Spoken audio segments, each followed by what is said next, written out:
It's always better when you turn the camera around, isn't it? Shed talk. I think you just see my shed behind me, can't you? So yesterday I posted a video. And the video really is about reprogramming your mind, and how do we need to do that?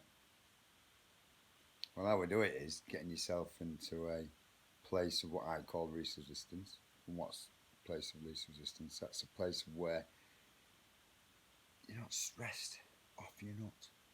You're not running around in circles. You're not getting into what's called high beta, getting into fight or flight. It's fight or flight, that's when you should be, when we're in the jungle, that's survival mode.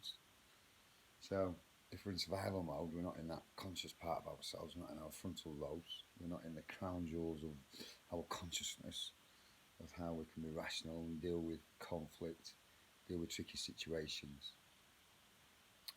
So what I've learned over the years, because I was in super high beta, that's probably why I can see these wrinkles on my head.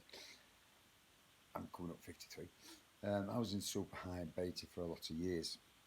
One or two of you know my history, so I'm not going to go into it. So I'm 53 now, so from 27, my life changed. It completely changed. I had a little short stay in a hospital, and it actually flicked me over from one side of the coin to the other. And it made me start to have an awareness and be conscious of what I was doing.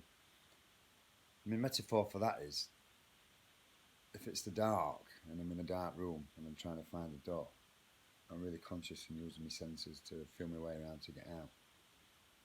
What I do through the day is try to be as conscious as possible of my thoughts, how I'm responding, how I want to respond. I started giving myself more choice. And with giving myself more choice, I started giving myself different direction. Because the direction where I was going prior to 27, another metaphor, I was just digging the wrong way. I wasn't digging to get myself out, I was digging myself in deeper. And just by trying to be in that conscious part of myself as much as possible has just completely led me in a direction which is full of promise, full of excitement.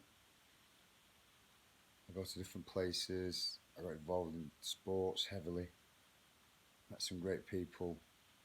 And when I meet them great people, I'm going into different environments. I'm going into environments what I like, environments what are less stressful, less thought-provoking, because they're pleasurable, and the people are more pleasurable, if you like. That's not to say in the past I've been around and the people I associated with at that time wasn't pleasurable, because the way I learned lots of things from them people. Reflecting back, I definitely learned, that wasn't me. So I thank them people for that. And with persistence in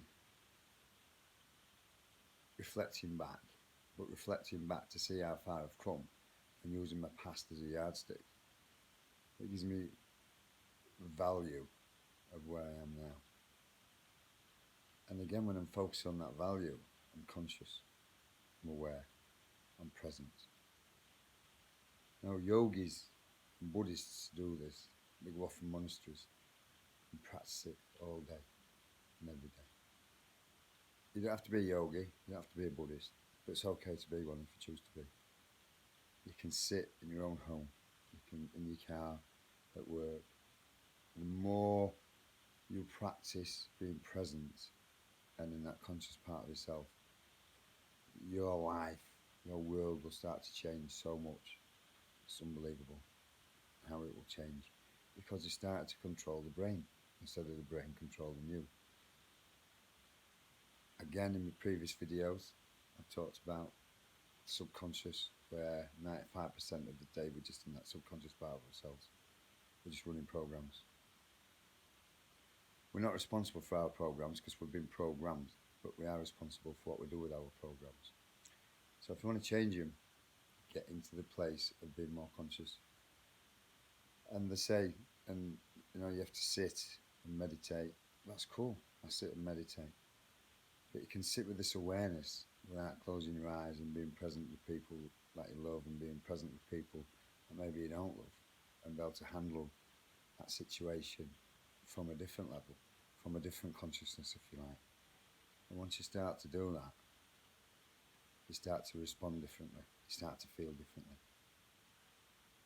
And the more you start to feel differently, and you get into them feelings that you do want, the more you think about that, the more you're going to get that, because thoughts produce feelings. That's how easy it is. All you need is persistence, day in, day out. But why not? We're thinking all the time, every day, anyway.